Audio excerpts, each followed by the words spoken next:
benzerim, sonsuz həsrətim, həsrətim. Gözlerim xumar səni arzular, yaş ilə dolar. Ürəyim kövrək, baxışın ürkək, darıxıram gəl sənlə görüşək. Sensiz dözmürəm, sensiz dözmürəm, gəl bir sözlüyəm. Mənim yarım Leyla, ay Leyla, sənə bağlanıb taleyim, yuxusuz gecələrim. Leyla, ay Leyla, bil ki sənə oxunur bütün nəğmələrim, mənim.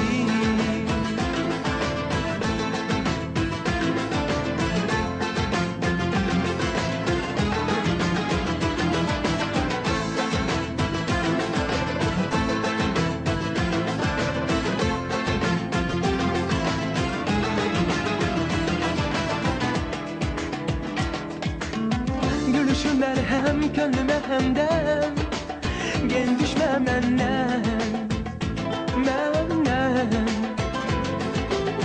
Səni sevirəm, ümid bəslərəm, sensiz neylərəm, neylərəm. Möhtəcəm sənə, sənin ətrinə, heç vaxt dəymərəm səni xətrinə. İnan ölərəm, inan ölərəm, ömrümdən geçsən. Mənim yarım Leyla, ay Leyla, sənə bağlanıb taleyim, yuxusuz gecələrim. Leyla, ay Leyla, bil ki sənə oxunur bütün nəğmələrim.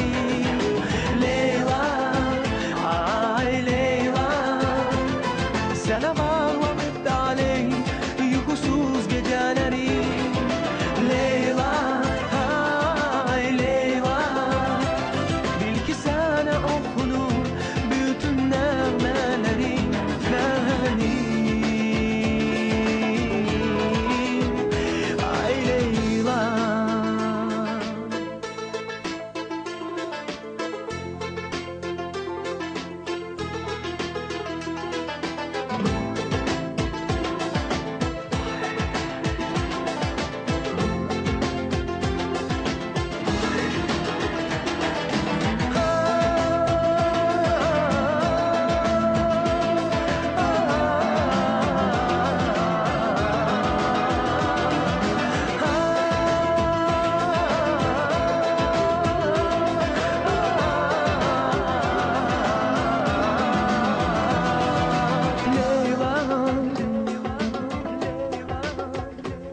Sənə bağlanıb taleyim, yuxusuz gecələrim. Leyla.